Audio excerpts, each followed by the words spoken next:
So, as I have mentioned before, when you have a reaction in which you can see the ions or involves ionic species, then it's easier to keep track of which one has lost electrons, which one has gained electrons.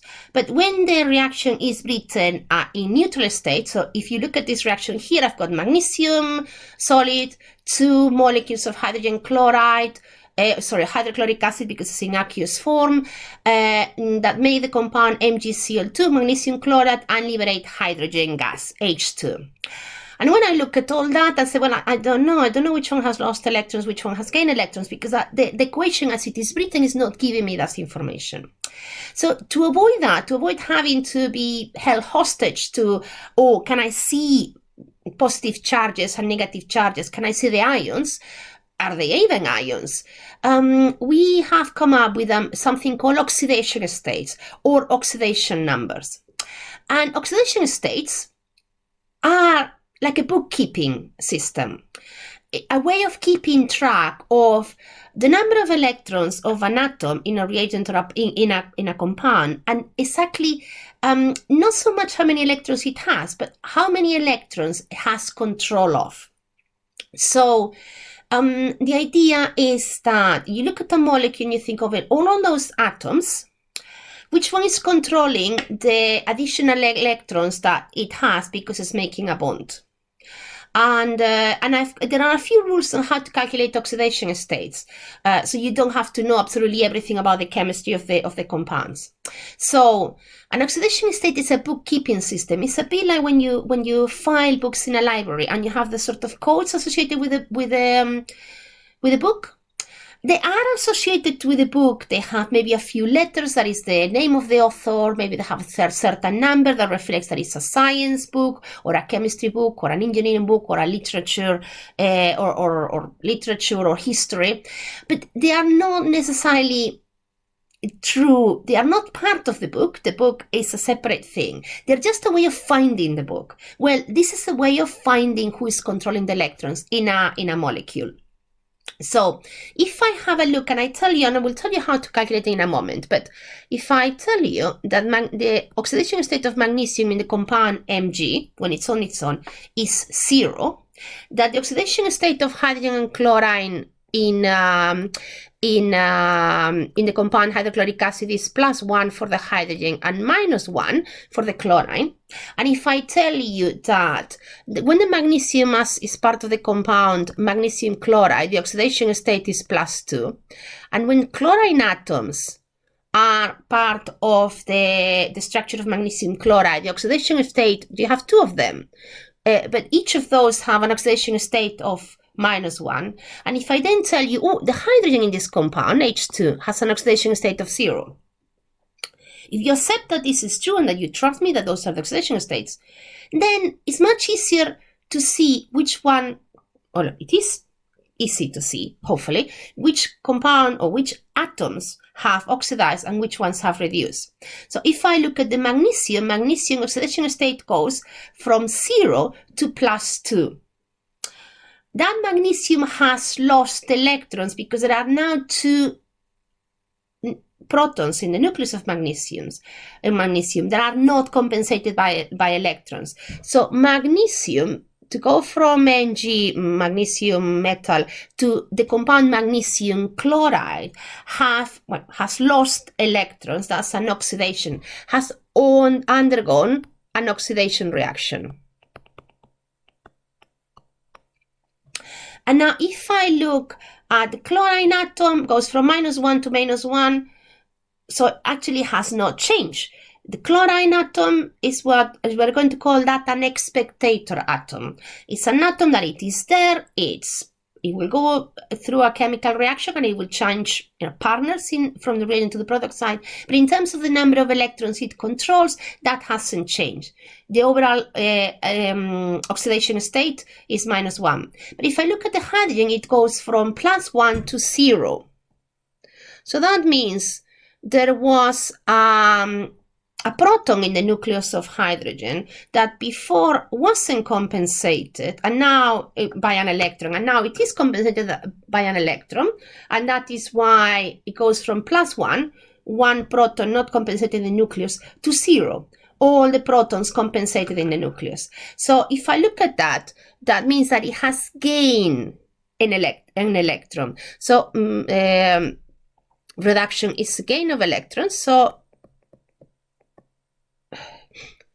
So we say magnesium has oxidized, so magnesium has undergone an oxidation reaction. Hydrogen has undergone a reduction reaction, or hydrogen has reduced. So oxidation states as a bookkeeping system of keeping track of who's in control of the electrons in a molecule, and from the reagent to the product side, how many electrons is it controlling, more or less or the same as from the product to the reagent, helps us keep track of who is controlling the electrons at any given time in a molecule, and also if that control changes, so if the compounds have undergone an oxidation or a reduction. So how do we calculate these oxidation numbers or oxidation states? Okay, there are rules. Rule number 1, when you have an atom in its elemental form or attached to other atoms of the same type, the oxidation number is 0. So when you have an atom which is on its own, let's say you write sodium, let's say you write helium, let's say you write iron.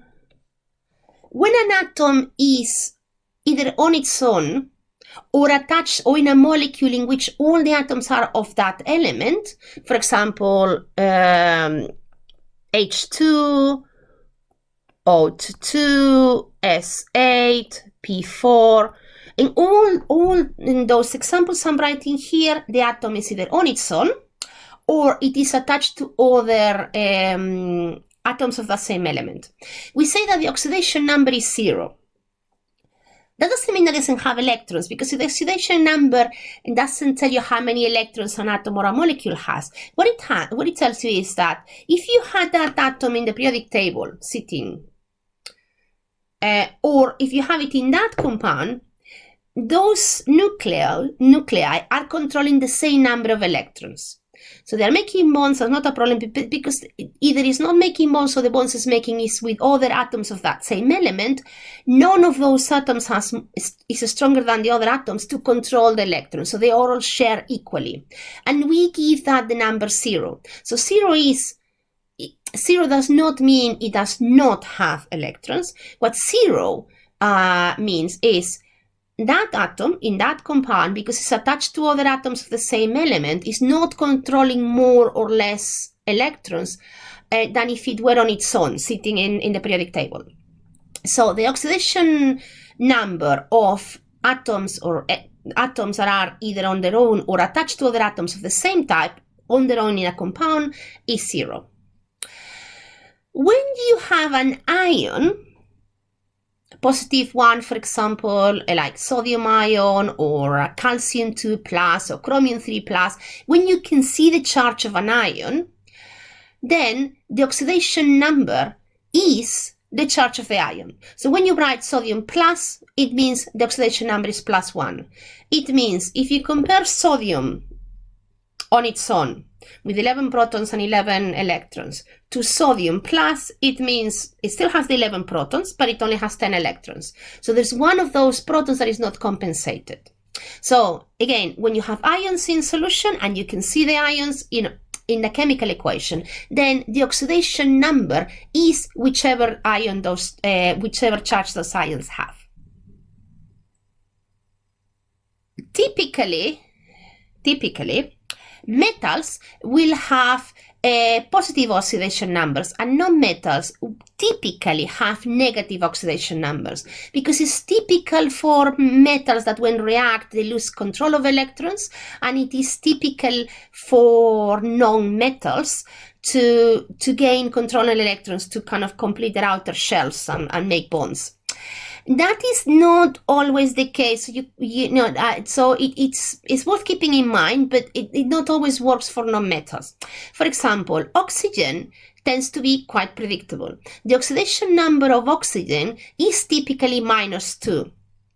When it is part of a compound, oxygen tends to gain control of 2 electrons extra that if you compare that oxygen in the compound with that oxygen in the periodic table. There is an exception, and is when it is involved in some substances called peroxides. And an example, most famous example of peroxide is hydrogen peroxide.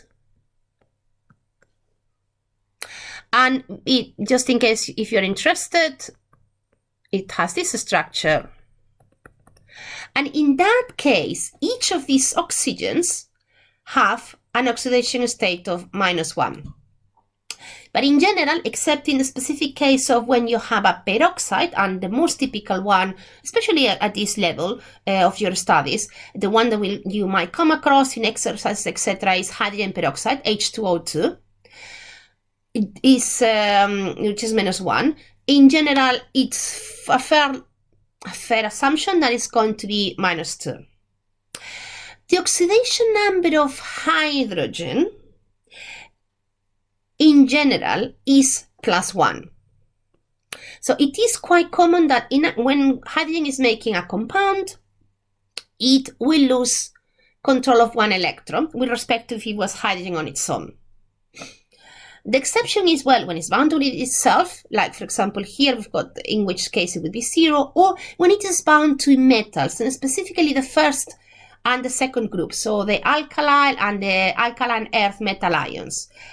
In that case, it acquires the oxidation number -1, because although hydrogen has a huge tendency to lose control of an electron, and that's how it mostly reacts, there's only a couple, two groups in the periodic table that are having a stronger tendency to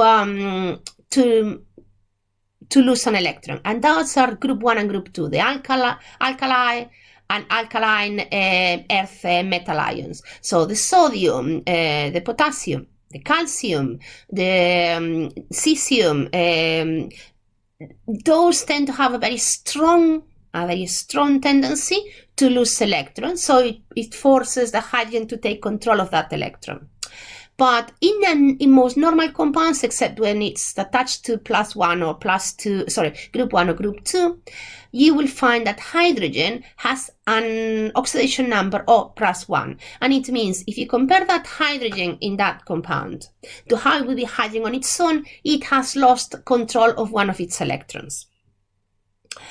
Now, typically, the halogen, the group of the halogens you're thinking about, fluorine, chlorine, bromine, iodine, tend to have an oxidation number of -1. They have a very strong tendency to gain control of one electron. And actually, that's one of the reasons they quite like making ionic compounds and gaining electrons, and why they mix so well with metals. And chlorides and bromides and fluorides are so stable.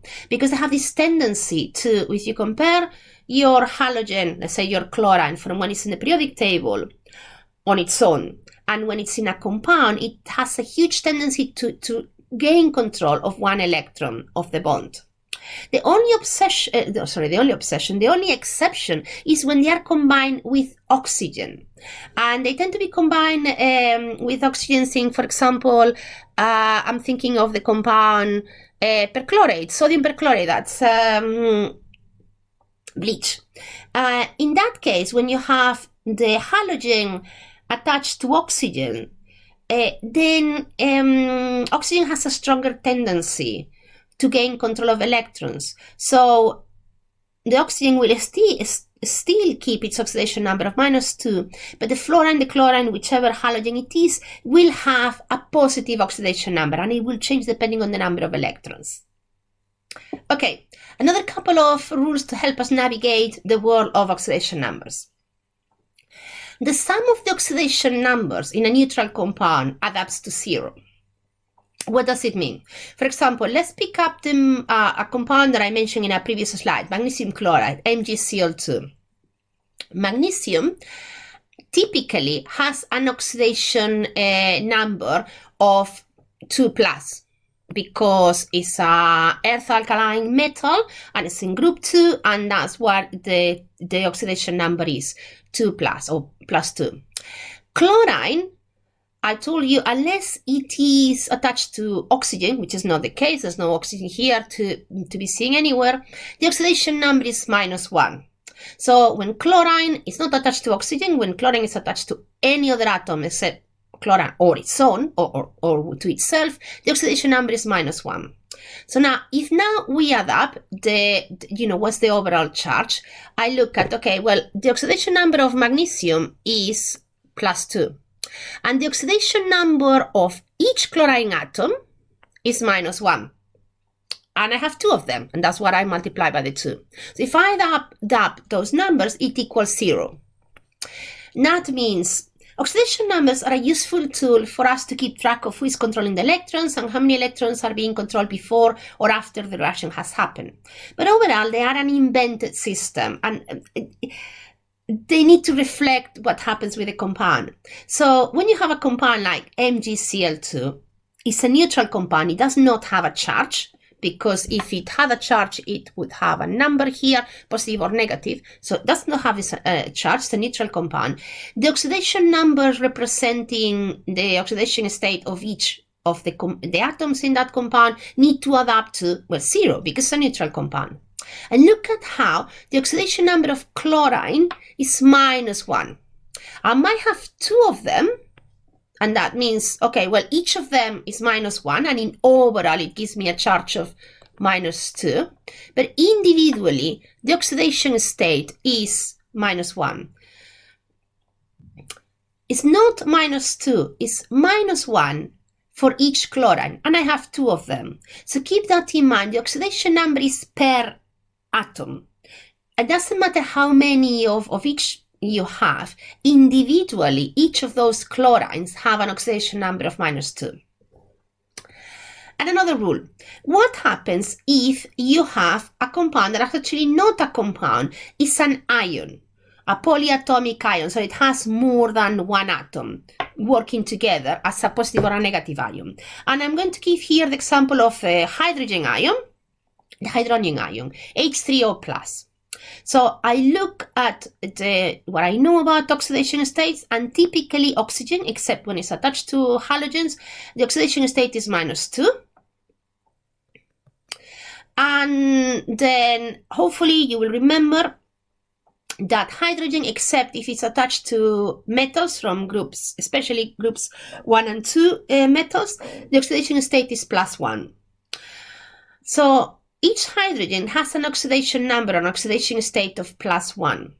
What I have is 3 of them. So overall, each hydrogen has lost control of 1 electron, and then you have 3 of them. And you have 1 oxygen that has gained control of 2 electrons. So the overall, when I add up those numbers overall, I end up with +1. And that +1 equates to the charge of the ion. So yes, there are 1 oxygen and 3 hydrogens in that ion. Each hydrogen has lost control of 1 electron, so oxidation state +1. 2 of those electrons are controlled by the oxygen, and that's what gives me an oxidation state of -2. And there's a 3rd electron that is not controlled by the oxygen, is controlled by whichever anion is compensated that positive charge. So the oxidation states, the sum of the oxidation states need to add up to the charge of the ion if you are calculating the oxidation states in an ion, or to 0 if you are looking at a neutral compound. And the oxidation numbers, oxidation states, are per atom. So it doesn't matter how many atoms of that type you have. It doesn't matter if I have 3 hydrogens in the compound H3O+. Each of them has an oxidation state of +1. And it doesn't matter how many chlorines you have in the compound MgCl2. Each of them have an oxidation number of -2.